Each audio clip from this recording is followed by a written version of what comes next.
তুফানের ঝড়ে পরিচয় হয়েছিল। ওই ঝড়ের মধ্যে ফেসবুক করছিলে? ফোনে আমার 15% মতো চার্জ ছিল, সেই 15% চার্জের মধ্যেই রিলেশন হয়ে গেল। 15 মিনিটের মধ্যে প্রপোজ হয়ে গেল, ভালোবাসা হয়ে গেল।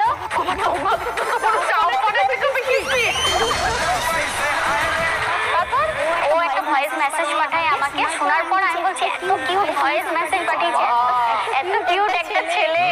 তারপরে হচ্ছে আমি সাথে সাথে ওকে বলি তুমি আমার বিয়ে পাবে। বলে যে হ্যাঁ।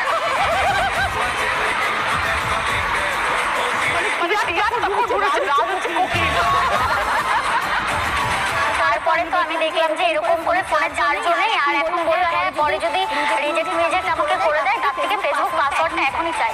ফেসবুক পাসওয়ার্ডটা চাইলাম, ও 5 মিনিটের মধ্যে পাসওয়ার্ড দিল। আমি কি করলাম, ওর নাম্বার রিমুভ করে আমার নাম্বারে অ্যাড করে পাসওয়ার্ড চেঞ্জ করে দিলাম। যে আমাকে বলছে ফোন করে যে আমি ফেসবুক খুলতে পারছি না। আর আমি বলছি আমি চেঞ্জ করে দিয়েছি, আমার ফোনে চার্জ নেই, আমি যদি চার্জ না দিতে পারি তুমি অন্য কোনো মেয়ের সাথে কথা বলবে তখন। তারপরে 3 মাস পরে একসাথে পড়তে গেলাম। তো পড়তে গিয়ে প্রথম দেখলাম, ও বলছে তোমাকে সামনাসামনি দেখে আমি চিনতে পারিনি। ছবিটা একরকম, সামনে কোনো একরকম। কোনটা ভালো লেগেছে? সামনেটা না ছবিটা? সামনাসামনি ভালো লাগেনি। আমি চিনতেই পারিনি যে এটা সেই মেয়ে। সবসময় আমাকে দেখে ভয়ে ভয়ে। তুমি কি 440 ভোল্ট নাকি? কামড়ে দেয়।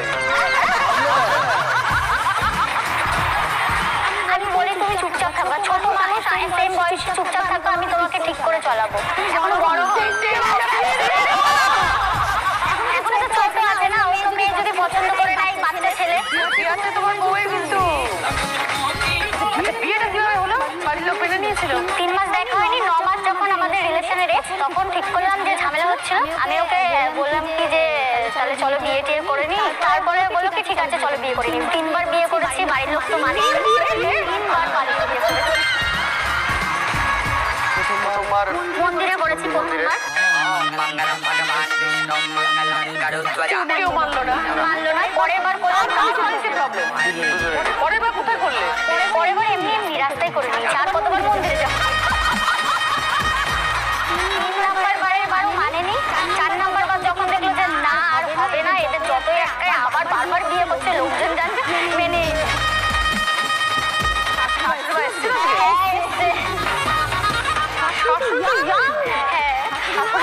হ্যাঁ বলুন। 7 নম্বর বার বিয়ে করে চলে এলো বাড়িতে, কি করলেন আপনি তখন? কি আর করবো, মেনে নিতেই হলো। আমাদের দুজন আর দুজনকে চাই। এখন কি বুঝছেন বৌমাকে? বৌমা খুবই ভালো, আমার তো মেয়ে নেই, পুরো আমার মেয়ের জায়গাটা দখল করে নিয়েছে ও। আমার মন জয় করতে পেরেছে। হ্যাঁ ভীষণ ভালো। আর দিদি হচ্ছে আমাদের একটা ইউটিউব চ্যানেল আছে রাষ্ট্রীয় অফিসিয়াল, ডেইলি ব্লগ, সারাদিন যা করি ওর সাথে যা করি। কিন্তু আমাকে তুমি মাছ দিয়ে এই যে মাছ দেওনি কেন?